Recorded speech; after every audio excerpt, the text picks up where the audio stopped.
Grand. So, welcome everyone to our Jean Armour Day birthday event. Um, and I would like to start off with a toast to Jean Armour, the wife of Scotland's poet Rabbie Burns. I hope you've all got your wee drams handy. I'm going to have mine. To Jean Armour, um, Rabbie Burns's muse and an underappreciated lady. So that's what we're here to do today, to celebrate her birthday and learn and share a bit more about her, including some of the songs that were written for Jean and particularly associated with her. I'd just like to say a tiny bit by introduction that this idea had kind of gone around my head over a year ago, and I discussed it with a couple of my pals, including Janie, who is here today, and we didn't really manage to progress doing anything until almost the last minute, but it's really important that we do. The idea that we had was that maybe we could create elements that people could enjoy and thread into their own events going forward. So maybe this would be something that others would replicate, maybe including ourselves. So the kind of ideas we had, which we're going to test out a wee bit this evening, were associated with the recipes that Jean cooked, which were from the cookbook of Hannah Glass, some songs, some tunes, so shared food, toasts, poems and songs written for her, and also to be open to ideas that others might want to contribute. So if you have ideas now that you would like to suggest for another time, that would be absolutely fantastic. As long as we've got the wee dram, we're good, Ray. Thank you. And we're going to record today as well, so we can share that a wee bit. So we're going to start with our soup course, including soups like Scotch barley. It's one of the recipes that was in Hannah Glass's cookbook, first published in 1747, and it was called The Art of Cooking Made Plain and Easy, and was very, very famous and went into at least 29 reprints that were authorised and many that were not. So I've got my Scotch barley broth here, and while we have our pudding course, I'm going to play our first speech. Our first speech is by Jane Brown, who is a past president of the World the Robert Burns World Federation. She's sorry she can't be here this evening, but actually she is herself contributing to an event, a different event, and an in-person event celebrating Jean Armour, which is lovely. I first heard her speak at a Burns dinner I was singing at, and she was extremely entertaining, as you are about to see. So I think those of us who are having our soup course may put our videos off briefly whilst we play this video. Okay. Off we go. Oh, I need to screen share. I'm so sorry. I need to screen share first. Right. Now, there we go.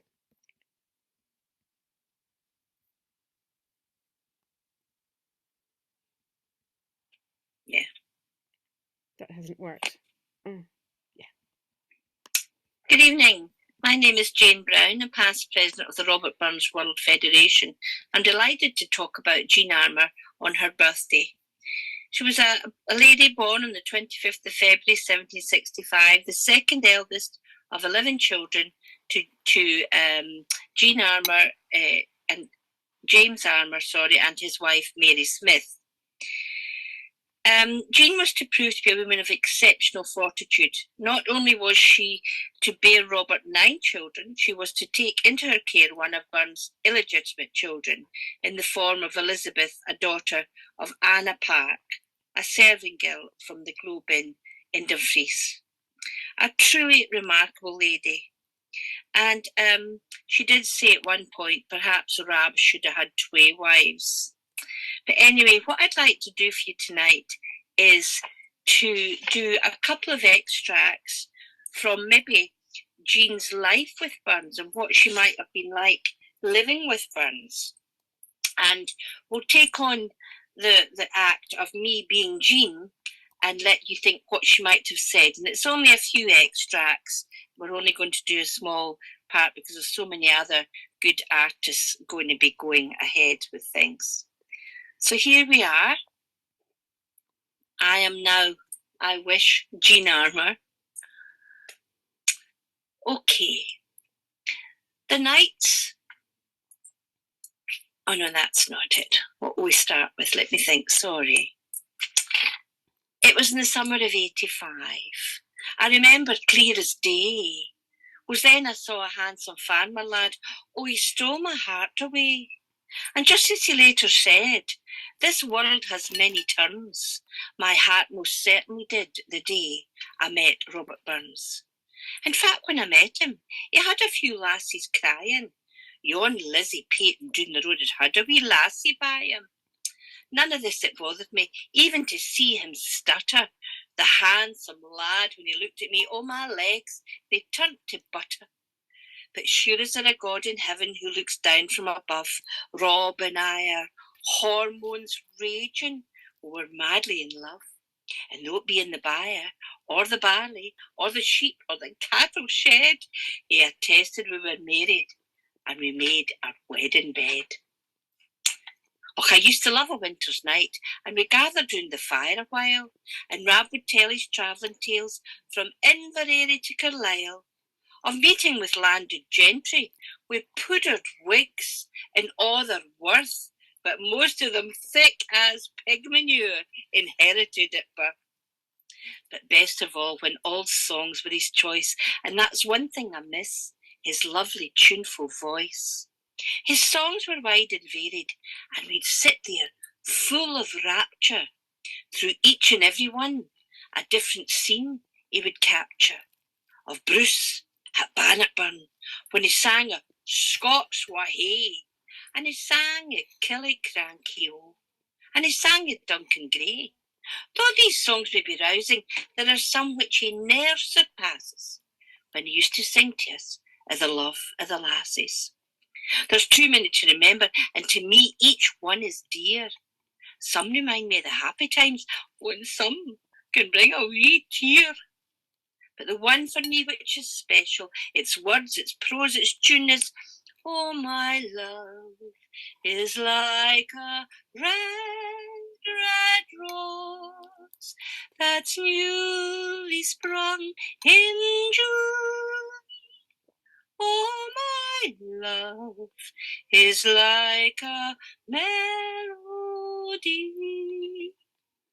that sweetly played in tune. Oh, enough of that. I could keep here all night. It was in August 1788, and the future was looking bright. The full kirk session of the Mauchline parish and the Reverend Willie Auld recognised my marriage to Burns, and to him I am so extolled. But listen, they might not have been so quick to grant it then and there. They hadn't seen some lines he wrote in Holy Willie's prayer. By this time we'd moved the long trail to Ellisland. Friar's Cars was next door, and it was very posh and grand. But not so at the Burnses. Things went from bad to worse. The crops were bad, the ground was stony, and so was the purse. Just when I thought things were really low, along came the news, another bad blow. My Rab from responsibility would never run, yon Jenny Cloud had gien to him a son. Over the next year, not the greatest that I mind, which on hindsight is best left behind. But things did improve, and to my surprise, man, Rob got a job and became an exciseman. Not the most popular of jobs, I must mention, but the pay was good, £1 a week, plus a pension. Well, at the end of that year, Rab was not so well. He was aye in bad fetter, and he wasn't himself. He had great bouts of depression, and he was down in the dumps. He was coughing, or he was spluttering, and it came out in great lumps. Through December and January he ne'er lifted his head. That rheumatic fever had laid him in his bed. Now right round the country there'd been great disquiet, ending in Dumfries with a great food riot. Well, my Rab got nae better, and on doctor's advice, which on hindsight I should have thought twice, he sent my Rab to bathe down at Browwell. I honestly think That was his death knell. He came back here to this house. He was a pitiful wee crater, and left me for good just a week later. Now I've telled you my tale, wi' warts and all. Some hard times, some bad times, but oh, some say braw. I would not change a tick of that minute hand, even though whilst things weren't so grand, 37 years my Rab lived on this earth. Not always to everybody's taste. But if you're listening, God above, it would surely be a great waste if for songs of love, fun, joy,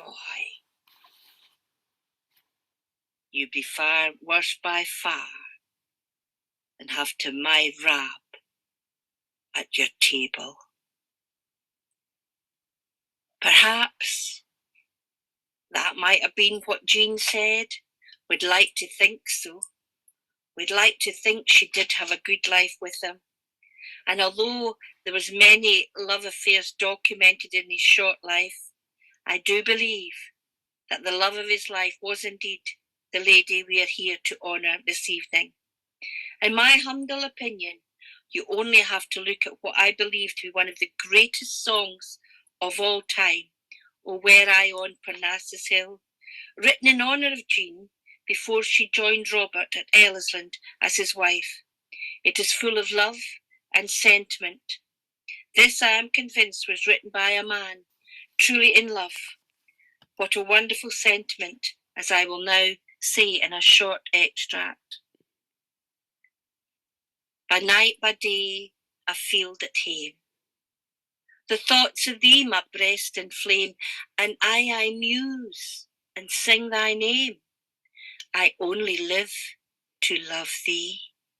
Though I were doomed to wander on, beyond the sea, beyond the sun, till my last weary sand was run.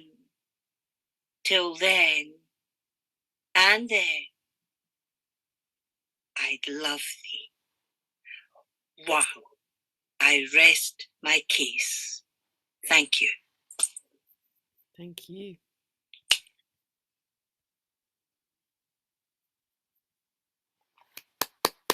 So, thank you, Jane, for a fantastic speech and enactment, wasn't it? Wasn't it marvellous? Felt like she was here with us. And so that was fantastic. Thank you. Okay, so we're going to have a few of the songs and poems that were written by Burns for his beloved Jean. And we're going to start with Pauline. So I'll hand over to Pauline now to introduce her song. Thank you.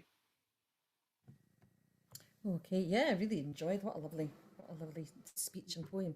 Anyway, I'm going to sing Of All the Earths, which Burns wrote for Jean, and I'm sure you'll be familiar with it. But it's the meaning is of all the earths, of all the directions the wind blows, he loves the west because that's where his Jean lives.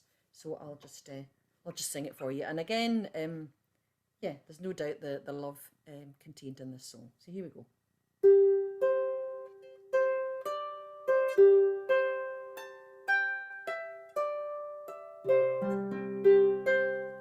Of all the earths the wind can blow, I dearly love the west, for it's there the bonny lassie lives, the lass I love the best.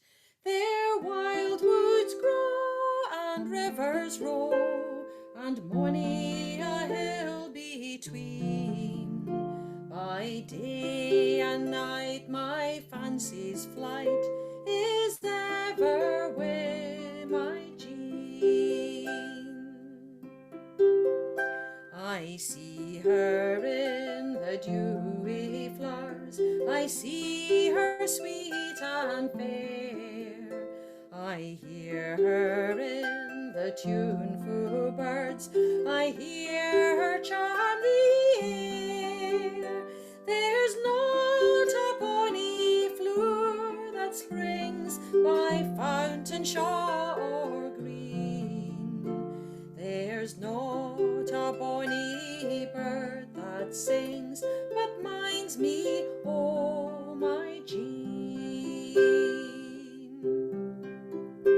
Of all the earths the wind can blow, I dearly love the west, for it's there the bonny lassie lives, the lass I love the best. There wild woods grow and rivers roll, and mony a hill between. By day and night my fancy's flight is ever with my Jean.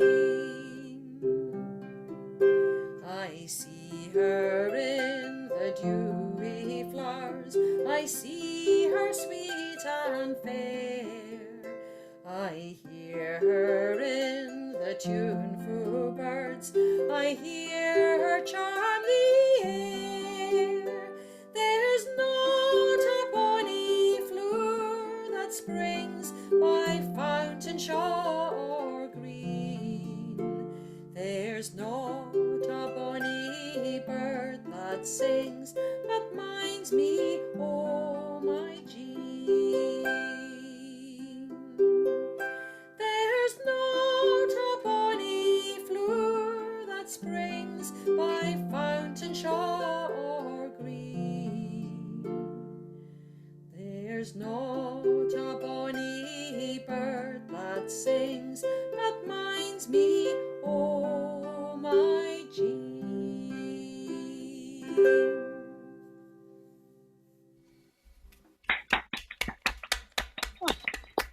Lovely, Pauline. Just lovely. Gorgeous. Thank you so much. So now I'm going to be followed by the wonderful Linn Phipps herself, who is going to sing, I presume, Tam Glen. Thank you, Pauline. Yes, I will be singing it because I don't play anything. And so, yeah, I'm going to sing Tam Glen, which I particularly do like. My heart is a breaking, dear Teddy. Some counsel unto me come, Linn. To anger them all is a pity, but what will I do with Tam Glen? I'm thinking we sick a bro fallow, and parteth I might make a fun. What care I in riches to wallow, if I'm wanna marry Tam Glen? There's Lowry the laird o' the Mallow, good day to you, brute. He comes bun, he brags and he blows o' his cellar, but when will he dance like Tam Glen? My Minnie does constantly deave me, and bids me beware o' young men. They flatter, she says, to deceive me, but what can things say o' Tam Glen? My daddy says, gin I'll forsake him, he'll gie me good 100 marks 10, but if it's ordained I maun take him, oh what will I get but Tam Glen? Yestreen at the Valentine's dealing, my heart to my moogie restin', for thrice I drew in without failing, and thrice it was a written Tam Glen. The last Halloween I was walking my drunkard sark sleeve, as ye ken, his likeness came up the house stalking, and the very grey breeks o' Tam Glen. counsel, dear Tutty, don't tarry. I'll gie my bonny black hen, if ye will advise me to marry. The lad I love dearly, Tamagalan.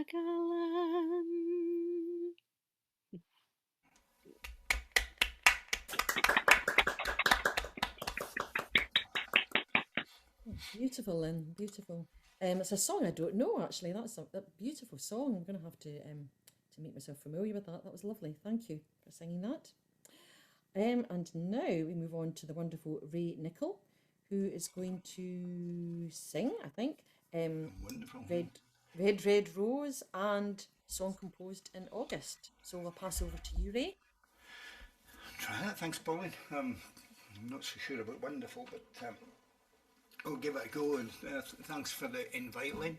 I probably mentioned on the session one night, I do like singing Burns songs, and I nearly emailed Lynn saying I'm full of the cold today, so I hope I can even manage. But I was a kind of late starter picking up an instrument, but I think Gwen and Ed and Lynn and would probably seen me on other sessions. I tend to do a lot of slow ballady type songs, but I think it came from my mum was a singer. Her family was from Edinburgh, but my dad was born and bred in Hoyt. But he always had this story that we were related to Jean Armour, not to Burns, and it's like I was a young child. My sister was older brother was 10 years older than me, and the parents are gone now.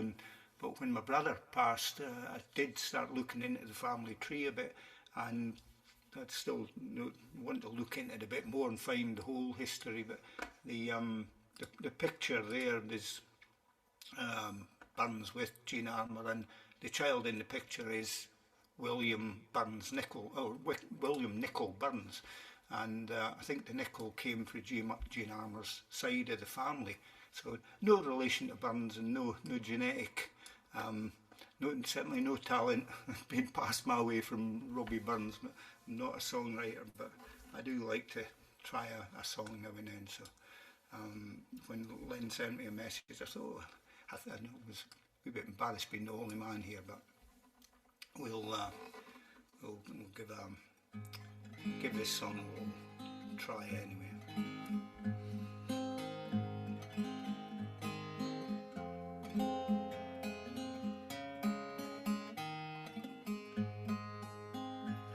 My love is like a red rose that's newly sprung in June. My love is like a melody that's sweetly played in tune. So fair art thou, my bonny lass, so deep in love am I, and I will love you still, my dear, till all the seas run dry, till all the seas run dry, my dear, and rocks melt with the sun, and I will love you still, my dear, while sands of life shall run. So fare thee will, my only love, and fare thee will a while, and I will come again, my love, though 'twere 10,000 miles, though 'twere 10,000 miles, my dear, though 'twere 10,000 miles, I will come to you again, though 'twere 10,000 miles. My love is like a red, red rose that's newly sprung in June. My love is like a melody so sweetly played in tune.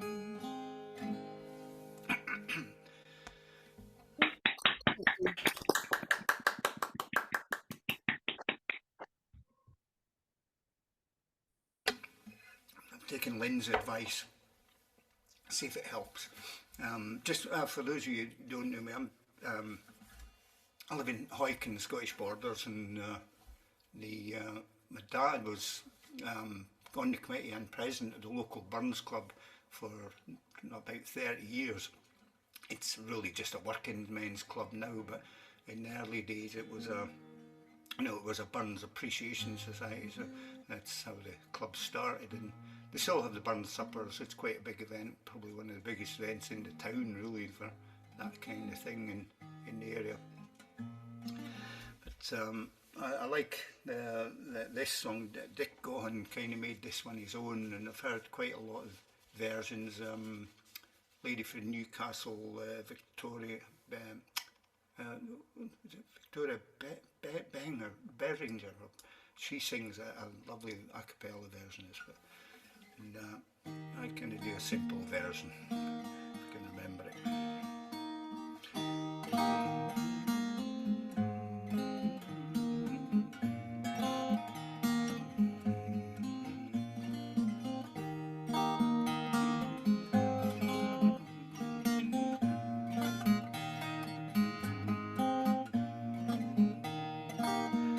Western winds and slaughtering guns bring autumn's pleasant weather. The moorcock springs on whirring wings among the blooming heather. Now waving grain wild o'er the plain delights a weary farmer. The moon shines bright as I rove at night, the muse upon my charmer.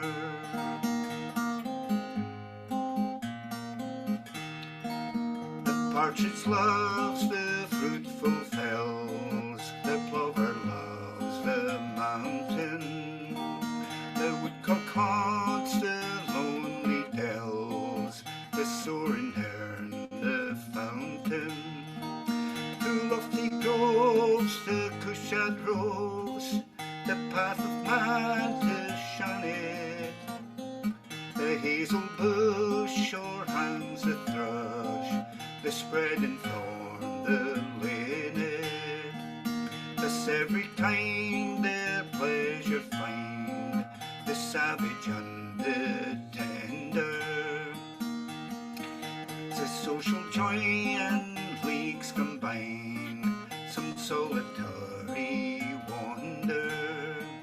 Avaunt away the cruel sway, tyrannic man's dominion. Sportsman joy, the murdering cry, the fluttering glory pinion.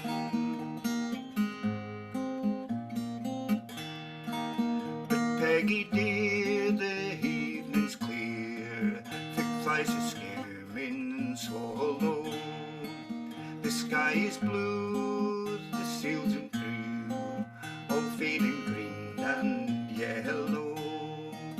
Come let us stray our gladsome way, and view the charms of nature. The rustling corn, the fruited thorn, and every happy creature will gently walk and sweetly talk, till silent moon shines clearly. I'll grasp thy waist and fondly pressed, swear how I love thee dearly. Not furnace showers to baden flowers, not autumn to the farmer, so dear to me as thou to me, my fair and lovely charmer.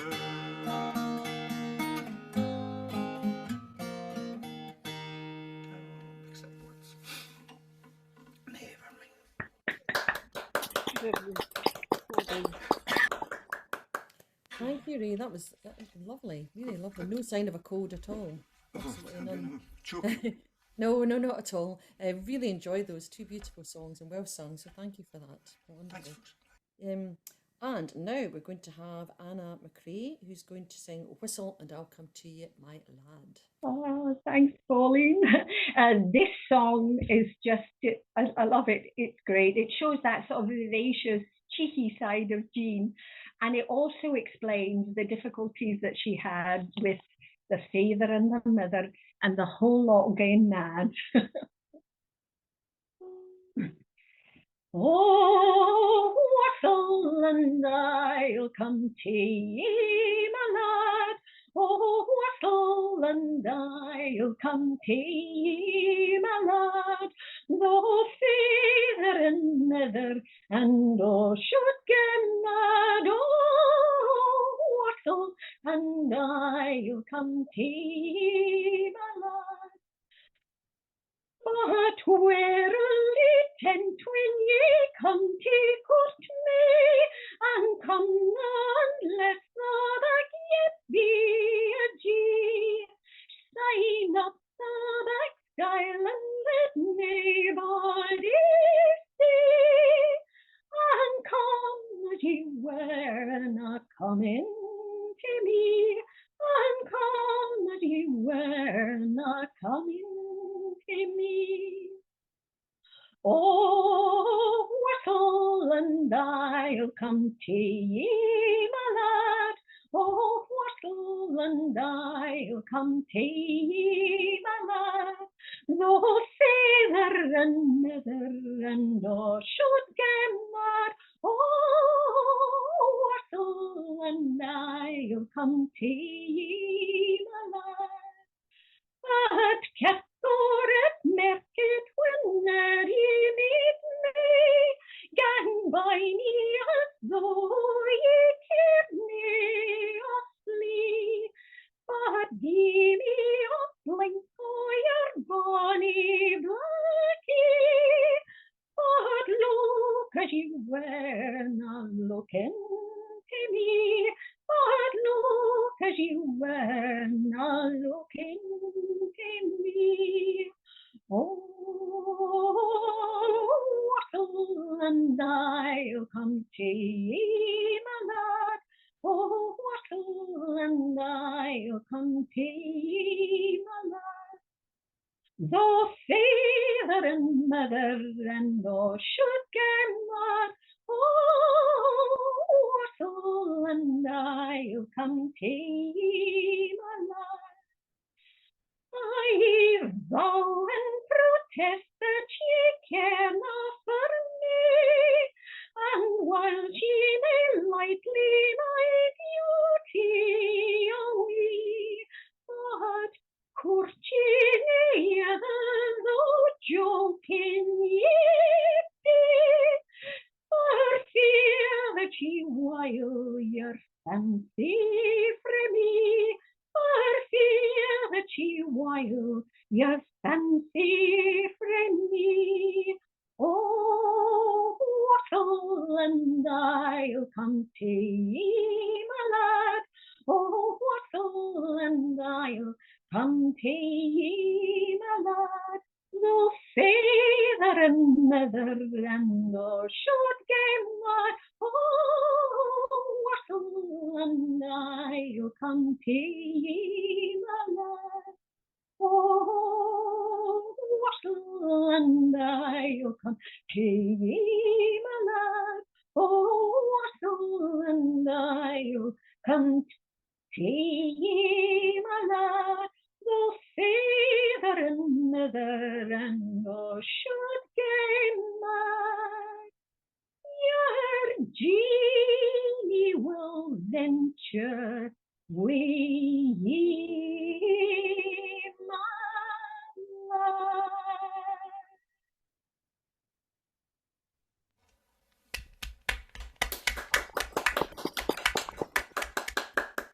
Magic, Anna. Beautifully sung. So I'm passing back to Lynn, I think, now to introduce the next. Thank you. So next up, we're going to have again a couple of things at the same time. So we're going to. I'm sorry about my squeaking. We're going to have the pudding course. So we thought we'd have a meal element to a food element to our our Jean Armour Day event, but not necessarily quite the same as a Robert Burns dinner. So we're not having haggis and a full three-course meal, but we are going to have soup and pudding. So we've had soup and the pudding. So there's in the Hannah Glass cookbook that Jean used, there are a lot of pudding recipes, and the recipes are huge. I would love to know the number of people they cook for, because the ingredients look as though they were cooking for about 30 people at a time. But there you go. Perhaps that's how they did the cooking in those days. So they have a lot of sweet puddings, pies like cherry pies, custards, macaroons, little plum cakes, and cheesecakes. So I'm going to be having cheesecake. And we're going to be hearing from another lady who's been very bound up with Jean in the last couple of years. So this is Catherine Zerkowska. She's again unable. She's launching so many books at the moment, and also adjudicating competitions, that she would love to have been with us, but she can't. So I have a couple of recordings from her, and I just want to show you her books. I don't know if anyone has yet seen them. So this one is called, this is this is called The Jewel. I'm just going to hold that up. No, I'll be a wee bit further back. That's perfect, isn't it? Is it called The Jewel? And she wrote this about Jean's life with Rabbie Burns. But she also wrote a companion piece which was of enormous interest to us. And this one's called To Jean, and this is the poems, songs, and letters by Rabbie Burns to his wife Jean. So there she is. Oops, I'll just pull it a wee bit further back. This is a much slimmer volume. But what I had shared was the lists in her book of the poems and songs written for Jean, and also the letters. So it kind of gives us turn 2 pages. It gives us a kind of a reference point for the songs and letters and recitations that could be done associated with Jean. So we've just kind of scratched the surface of the songs and recitations available to sing. So without more ado, I'm going to hopefully screen share and play 2 recordings from Catherine while we have our pudding course, and I'll also put up the Hannah Glass cookbook if I can be really clever on the screen share. So let's see how we get on. Right, I'm going to hopefully, no, I'm going to just play it, I think. Will you put your thumbs up if you can hear me playing this recording? Hang on, I've not started yet. Okay, here we go. The Jewel is a novel about Robert Burns's wife, Jean Armour, a woman who was subsequently neglected by various commentators and biographers in favour of more obviously romantic heroines such as Highland Mary and Clorinda. I researched the novel over more than 2 years, but I had researched and written plays about Robert Burns some years previously, and consequently had a good grounding in the subject. The more detailed research about the marriage was made easier than it otherwise might have been, since various American universities have digitized their manuscript collections over the past few years. This meant that I had online access to some interesting information. But I also had a great deal of help and interest here in Ayrshire, where I live, especially in Mauchline, where Jean is still held in a great deal of affection, and where memories and stories about her and the poet seem to have been passed down over the intervening years. Farming communities have long memories. The novel explores the dramatic years of their courtship in Mauchline, their married life at Ellisland and in Dumfries, and Robert's early death, all against a background simmering with political turmoil. The relationship was passionate, tempestuous, and enduring against all the odds, and of course reveals Jean's indomitable strength. How she lived with, and frequently without, Scotland's most famous son is a subject that has never been explored so comprehensively and sympathetically before.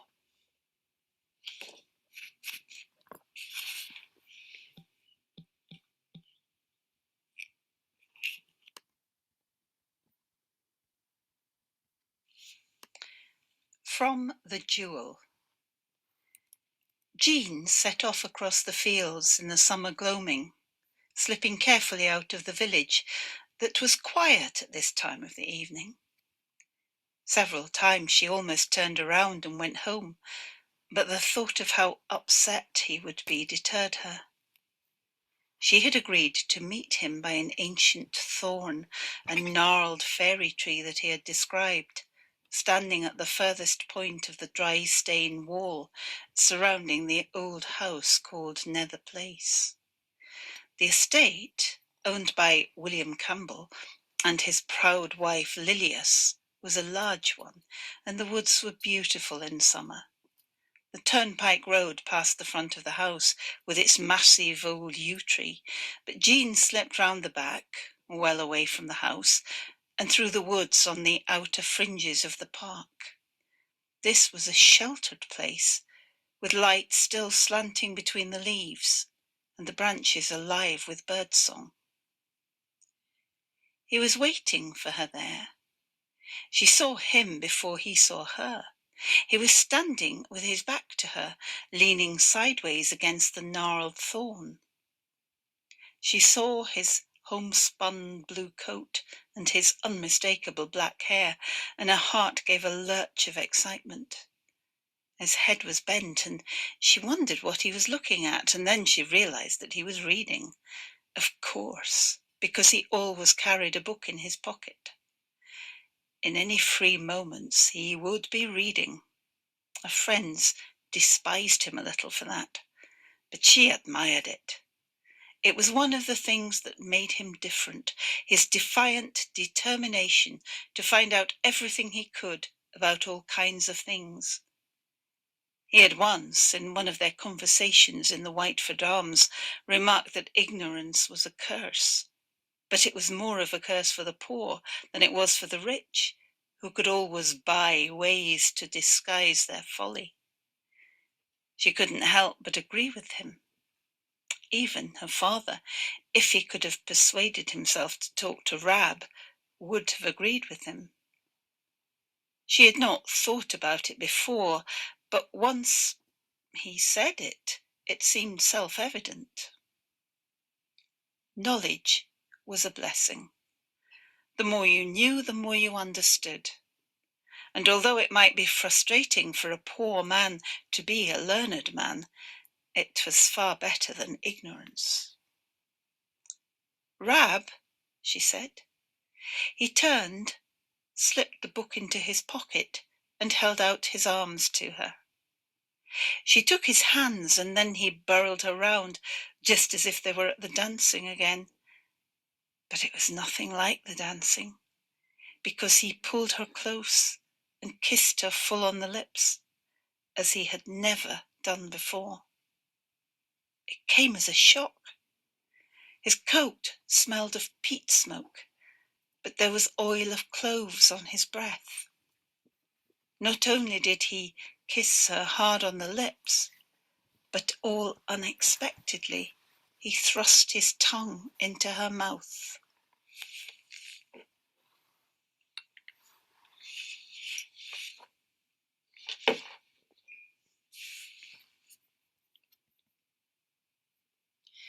She drew back, frowning, rubbing her hands across her lips. And yet she couldn't say that she hadn't liked it, because there was something in her that had liked it very much.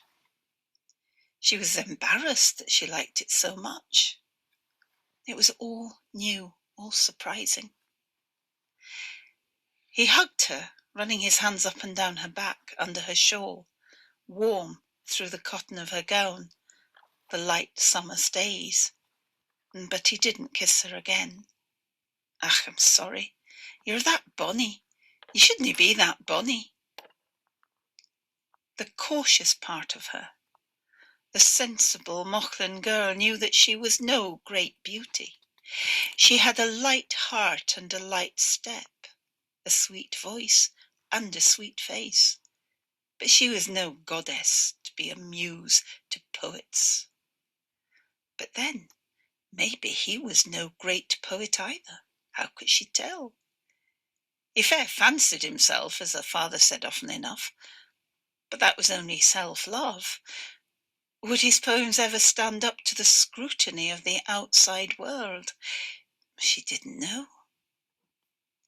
They said in the town that Rab was clever, too clever by half, too clever for his station in life. And what was he doing, striking up a friendship with Gavin Hamilton, and even with the Montgomery family? He should stick to his peers, the young men of the town, the drapers and ploughmen, the weavers and clockmakers. With an effort, she moved away from him, but when he took her hand, she didn't object. He threaded his fingers through her own and swung her arm as they walked. A pathway wound along the back wall of Nether Place, and they took it. Above them, oaks and elms reared their summer canopies. The long grasses beside the wall were threaded with the flowers of midsummer, a tangle of vetch, delicate wild roses clambering over shrubs and stones, ranging from deep to palest pink, brambles in bloom. There would be plenty of fruit later, and everywhere a froth of bishopweed. These pathways had been familiar to her from childhood, as they were to Rab, who had roamed these woods and fields even when he lived at Lochlee. They wandered around the back of Nether Place, and then headed slowly southwest towards Barskimming and the banks of the River Ayr that negotiated these woods and fields in a series of slow meanders. Not far from the river, he spread out his plaid against the evening damp, and they sat down together. The sun was very low in the sky now, but the light lingered as it always did at this magical time of the year.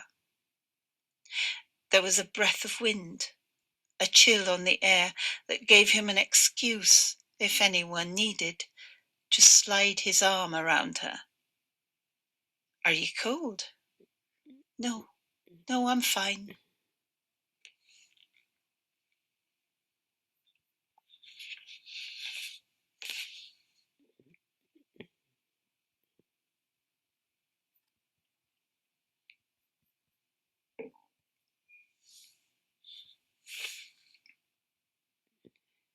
He kissed her again, more gently this time. Maybe he thought he had been too forward. Maybe he was adept at gauging her response to him, any lass's response to him. They lay back on the rough wool side by side and then face to face. She'd never been so close to any man, except her father, and that only when she was a wee lass. Her breath mingled with his. He had unbuttoned his coat, and she slipped her hand daringly inside, feeling the cool linen of his shirt, his ribs underneath, his heart beating fiercely in response to her touch. Time passed. If she could have slowed it down, she would, although they did no more than kiss, caress, talk of this and that, daft, inconsequential things. What Willie Fisher would think if he could see them now. She thought that there were two Mauchlins.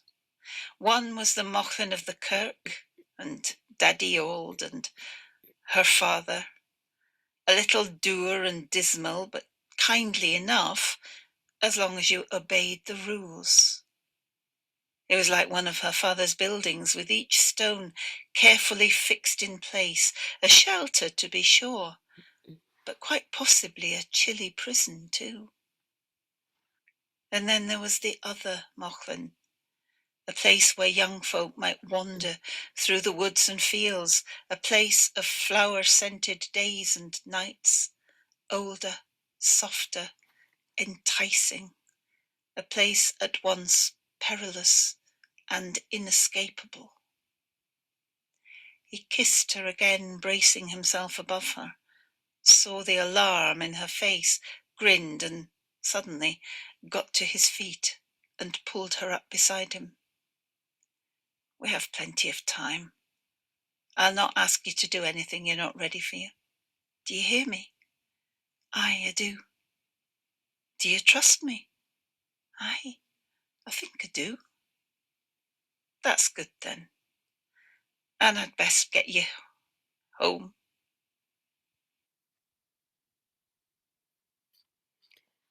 So I think I may have forgotten to introduce those properly.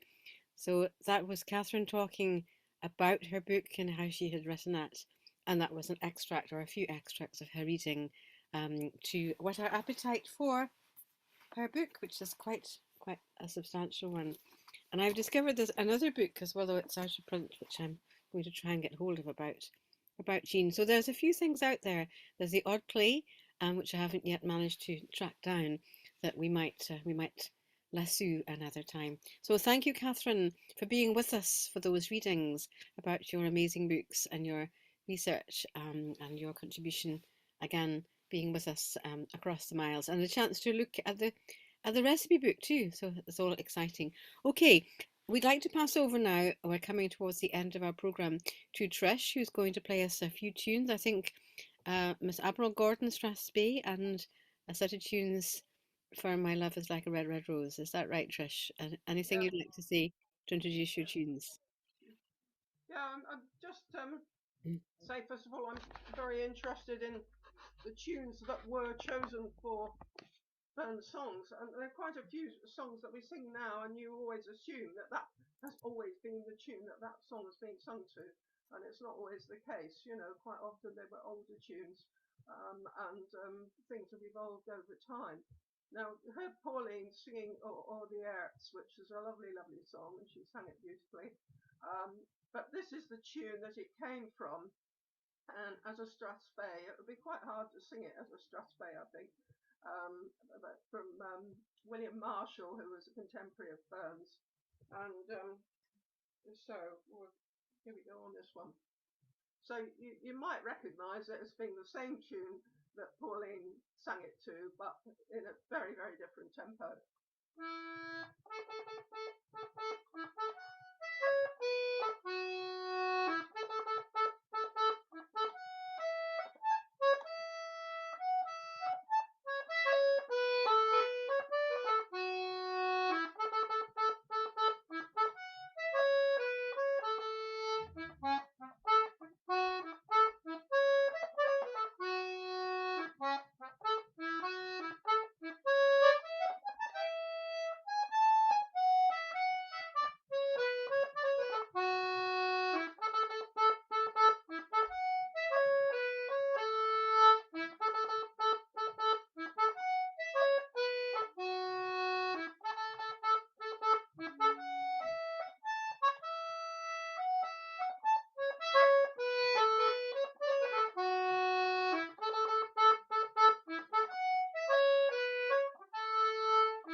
Lovely.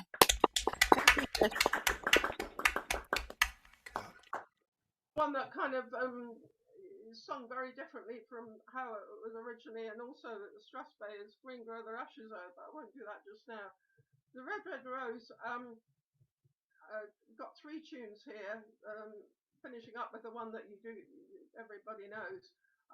The first one is Mary Queen of Scots Lament, which is in fact a separate song. It has its own set of words apart from Red Red Rose, but it's a very, very nice tune.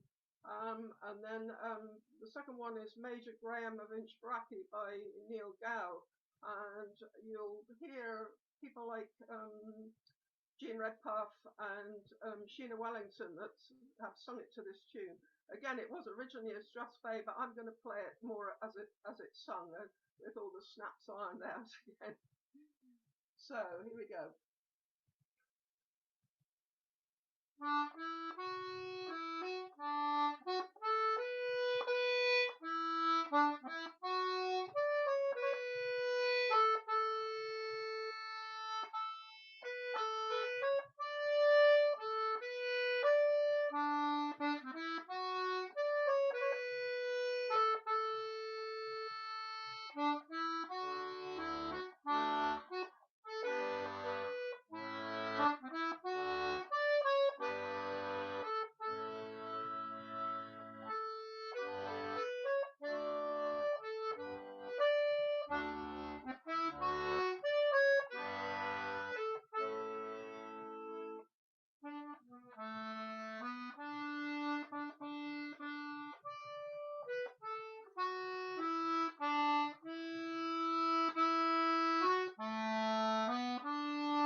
My hearing's very off tonight. I think I was on the wrong button towards the end there, but yeah.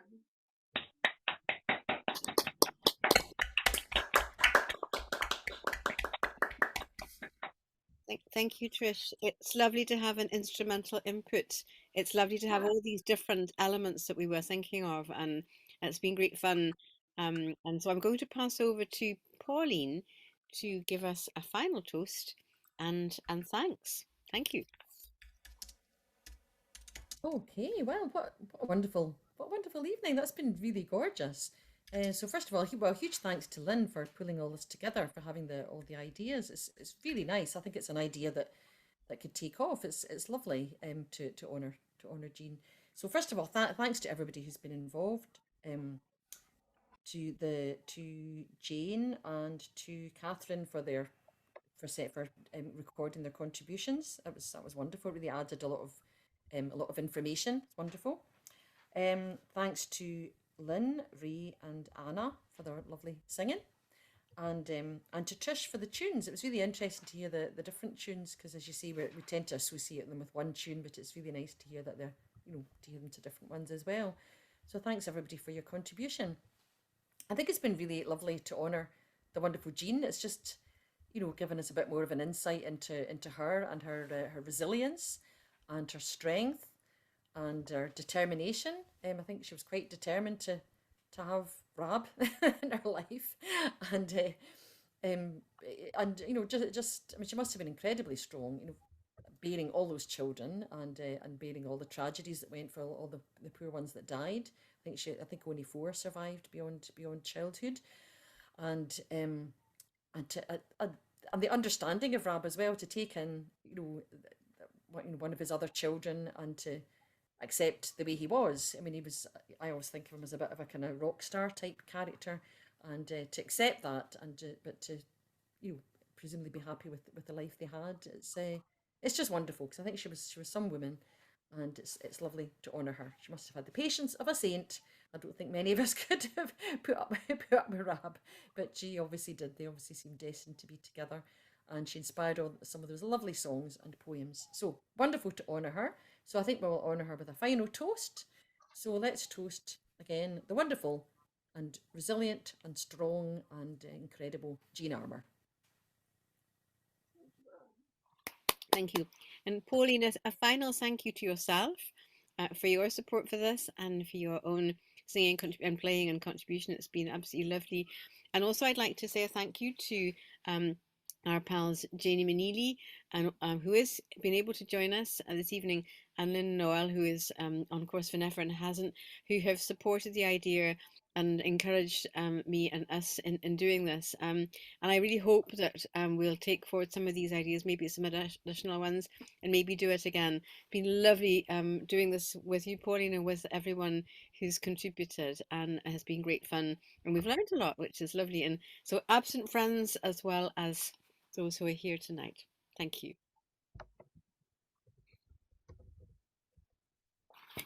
Well done.